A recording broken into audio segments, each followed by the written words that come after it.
Terence Crawford, Errol Spence Jr. This is the second video as part of my breakdown series of this upcoming bout. This is your boy JG. This is the punch report. In this video, we will break down the one fatal flaw each fighter has that could spell disaster. Let's go.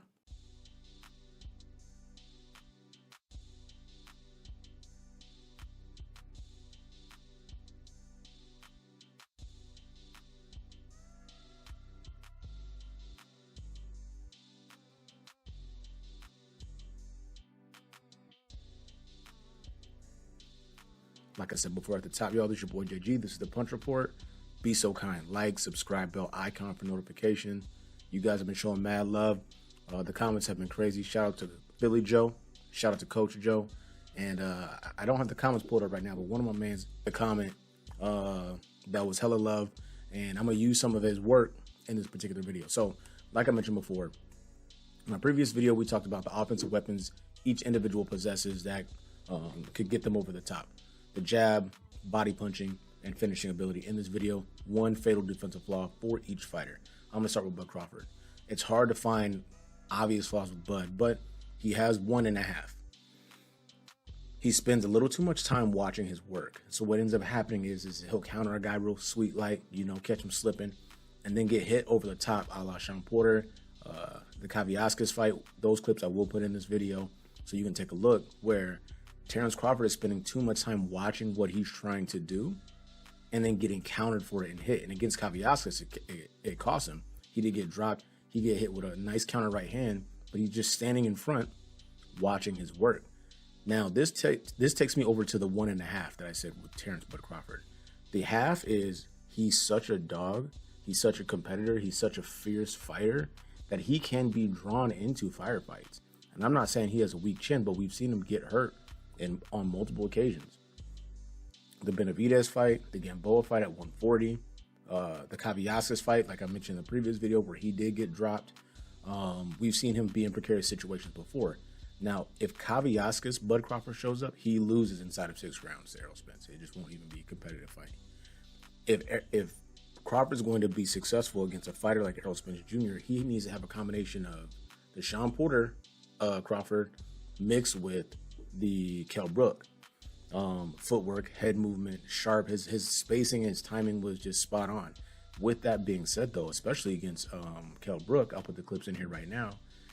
Kell Brook was able to find a home for his jab, have success in that arena, and hit Crawford with some shots. What he didn't anticipate is Crawford's ability to adjust, really adapt to the timing, and then knock him out with a counter right hand.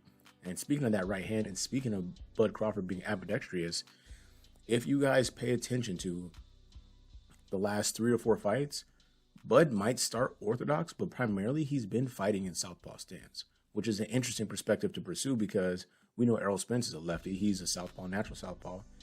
He always fights southpaw. It's going to be important for Bud Crawford to come out and make a decision like early, like in the first 15 seconds of that fight, of who and what he's going to be. Because another thing that got him in trouble against Kaviaskis is switching in the middle of rounds and getting fucking caught. Kaviaskis is a power puncher, but he's more of a separate you from your senses kind of guy. Errol Spence is more of a damaging puncher. He has the ability to stop you like that, but when was the last time we saw Errol Spence knock someone out upstairs to the head? Probably Leonard Bundu was the last guy he stopped like that, which was a minute ago. Everyone else has either gotten stopped to the body or damaged to the point where they couldn't continue. Bud Crawford, don't watch your work. Be busy with your footwork, not in a way that is unproductive and takes you out of range, but just make sure you're being very thorough in your approach. And don't get pulled into the emotional firefight, trying to prove something, trying to bite down, try to be the bigger, better man. That's the thing he did so well against Sean Porter, because Sean Porter put so much pressure on him. Even though Sean Porter made a lot of mistakes, he put so much pressure on him, it would have been easy for Crawford to just kind of try to fight the fight that Errol fought when he fought Sean Porter. And just say, okay, we'll just go toe-to-toe and last man standing wins. Crawford kept his composure. He even had a great corner that fight and went out there and was surgical in his application of the sport of boxing and got Sean Porter out of there, something that no one's ever done. But he can't get pulled into the emotional firefight and try to prove how much of a dog he is. I think Errol will beat him at that 10 out of 10 times. and he can't stay there and watch his work. If he lands a good counter shot or he initiates offense and gets his on, that's great. Be defensively responsible, move the head, slip catch, start the process again. But if you chilling, right? So oftentimes he'll take the half step back, counter right hand from the southpaw position, a hook style shot, right? Whether it's upstairs or the body, and he's just there, chilling. Sean Porter did a good job of accepting the body shot and then trying to get the overhand shot off. It just wasn't enough. And he caught Porter a couple times, he caught Crawford a couple times, but Sean Porter's not known as a power style puncher or even a damaging puncher for that matter. Respectable pop, but nothing that anybody's writing home about. But for Bud Crawford, don't watch that work. Don't get pulled into the emotional dogfight. Don't do it. Not against Errol. And for both these guys, I think they can make these mistakes against other fighters. I just don't think they can make these mistakes against each other. So like I said, for Crawford, don't watch your work. Stay at the emotional fight. Moving over to, I was going to say your Dennis Ugas. Moving over to Errol Spence Jr. I think this one's fairly obvious, and we've only seen this in his last 2 fights. The mental mistakes have to stop if you're EJ. They really do. And I have a half one for him as well.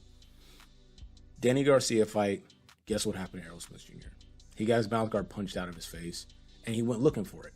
Now, this one wasn't as bad because it was right at the end of the round, and it looked confusing. People thought that Danny really hurt Errol bad, but really Errol was just walking around aimlessly in the ring looking for his mouth guard in the middle of the fight. It's inexcusable. It cannot be something that happens against a fighter and a finisher, specifically like Bud Crawford. This dude is a specialist. I said it in the previous video. Very few fighters in the sport of boxing jump on opponents and punch with precision and accuracy like Bud Crawford. He's going to the body, he's going to the head with the intent to one, hurt you too and get you out of there. I think for my money, as far as just finishing, like I already said this shit, but he's brutal. So when I think about you having a mental lapse in a world title fight with 3 belts on the line, it's crazy to think about. And this is for Errol Spence Jr. Your Dennis Ugas 6th round, about 1:20 left to go in the round. He hits Errol. Here's what's crazy. I've watched this clip now like 50 times. If you go back to the round 6, mouthpiece fiasco, Errol Spence gets hit on the neck shot, kind of like neck, a little bit of a chin shot. The shot that Ugas threw was so perfect. If he just had a little better accuracy, he might have just put Errol on his butt from that shot. The 1-2 that came after that may have never happened because he timed that shot perfectly. That sequence is kind of crazy. For me, not the mouthpiece and was Errol hurt, just the fact that he timed that and countered so well in that moment. That hell of a job to your Dennis Ugas, but we know what happened after that. Errol gets hit, the mouth guard comes out. Now, I would also say this, I don't think Errol was ever really hurt that bad. There's a really great video that I can now not find because I looked before I started shooting this one, where you see that not the backside of Errol, but more the front side perspective. He gets hit, the mouth guard comes out. Inexplicably, he goes to look for this guard. Ugas does exactly what he's supposed to do, and he keeps fighting. There's a debate about what the ref yelled, stop, or whatever, and I've seen so many videos, and I can't tell if the ref said anything or not. But when Errol gets hit, he goes back in the ropes. The first thing he does is re-engage with a high guard. The second thing he does is engage with the ref. Hey, man, what's going on? So for my money, his body language and his level of awareness, I don't really believe he was that hurt, but it doesn't matter. You're in a fight for 3 belts, you get punched, and your mouth guard comes out, and your first thing to do with like a minute left in the round is look for your mouth guard. Ugas did what he was supposed to do. Now, what I would say is this. The 6th round is the beginning of the end for your Dennis Ugas. Because if you look at the rest of that round, Errol wins the round. He just brutalizes Ugas. And then the 7th round is when he gets his eye broken. That being your Dennis Ugas. So I just kind of question the whole notion that Errol was hurt so bad or whatever the case may be. But I digress. Errol Spence Jr. cannot make mental mistakes or lapses in a fight against a guy who's precise like Terence Crawford. He'll get fucked up. Shout out to Errol Spence, by the way. I guess I'll do 1.5 more things for Errol. This thing that he does where he'll come in responsible defensively, high guard, and then he'll just lean over one direction or the other. We saw what happened to Sean Porter. If you want to get caught slipping or swim stepping or guessing against Bud Crawford, you'll get stopped. He'll stop you. And you'll do all the work for him. You'll overcommit on some shit, lean over, get caught in a bad position, and he'll just finish you off. Errol Spence has a tendency to do that. It was prevalent, in my opinion, for the Danny Garcia fight as well as the Yordenis Ugas fight. Oh, and just an FYI, the reason why I use clips from all over the internet, but the reason why I'm not putting any Ugas Spence clips in these videos is because CBS Sports will come for me, and the video will just get taken down. So I just gotta use videos, or you guys gotta trust what I'm talking about, or go look it up for yourself. But in the Ugas fight, Errol Spence was caught out of position multiple times, but because he had put so much pressure on Yordenis Ugas, there was no way for him to capitalize on it. Terence Crawford, we know, has tremendous footwork, and he'll take that half step back, slight J step, and counter you with the left hand and hurt you to the body and to the head. Errol Spence has to be more measured as he takes that approach. Bending over at the waist for any reason in this fight will spell a disaster, and he will get stopped. I got a great comment, and my apologies. So if you see the video, my bad. Great comment about Errol Spence's jab and how he pushes it, and his weight's too far forward. I have a photo right here. This is a great photo, great illustration against the Danny Garcia fight. Errol Spence does a great job, probably one of the best in boxing at situational jabs.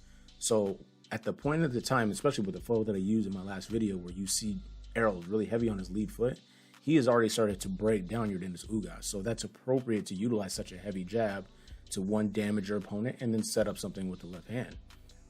With the fight, with this clip here with Danny Garcia, you see a more balanced stance. He's almost in a retreating stance while deploying the jab and effectively damaging Danny Garcia and putting him in a position to where he can get his left hand off again.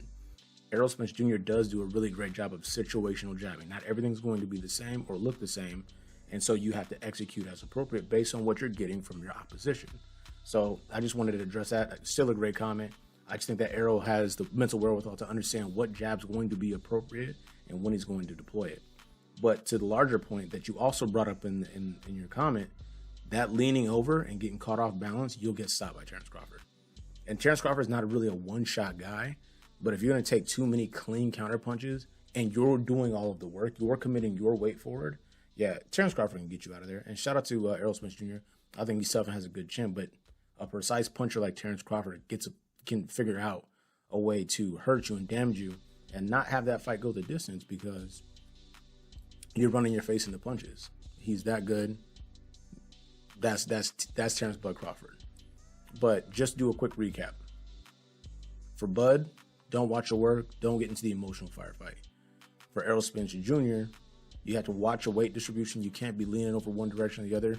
And the mental mistakes and looking for the mouth guard and shit like that against a fighter like Terence Bud Crawford means you get stopped. Straight like that. But those are the two, or however fucking many fatal flaws I gave to you guys, those are the fatal flaws for those two combatants. If they go into these traps, if they, can't reinforce bad habits and kind of shut some of that stuff down against this level of competition between the both of them, it'll be a short night for one of them. And one thing I would say about Bud Crawford, we're going to see a version of Bud Crawford that we've never seen before.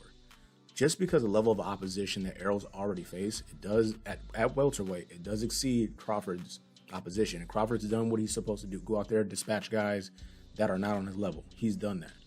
But I'm excited to see what Bud Crawford looks like against a guy, well, two guys, Bud himself and Spence at the height of their power in the welterweight division with everything on the line. I feel like I have a better bead on what I'm going to get from Errol Spence Jr., some of the things that he's going to clean up, but I feel like we're going to see a version of Terence Crawford that we've never seen before because that's what's going to be what is necessary to have success in this fight. I wanted to put these stats in the last video, but I forgot, but I want to give them to you now.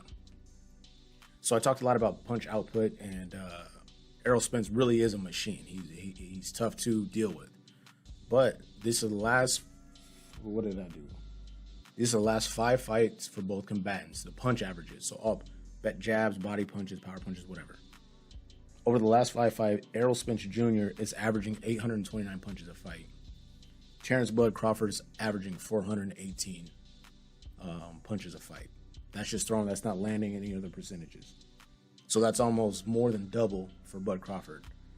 He's going to have to up his output. I don't care how precise he is. He's not Floyd Mayweather precise, because Marcos Maidana and his fight with Floyd Mayweather, the first one, he outthrew Floyd by over 400 punches and landed less. Floyd was ridiculously accurate, and Bud has high level accuracy, just not that level. And with the activity level and how busy Errol is and how damaging it is, he's going to have to figure out a way to at least bring that more to the middle. Because if it's lopsided like that, Errol Spence is special enough, heavy-handed enough, brutal enough, where it'll be a tough night for Crawford. But that's my time on this video. Let me know what you guys think. You know what they say, right? Offense scores points, but defense wins championships. And these guys have to clean some of this shit up for each other. Like I said, they can make those mistakes with other opposition, but Errol against Crawford, Crawford against Errol, they got to be special that evening. This is the Punch Report. This is your boy JG. Like, subscribe, bell icon for notification. We out.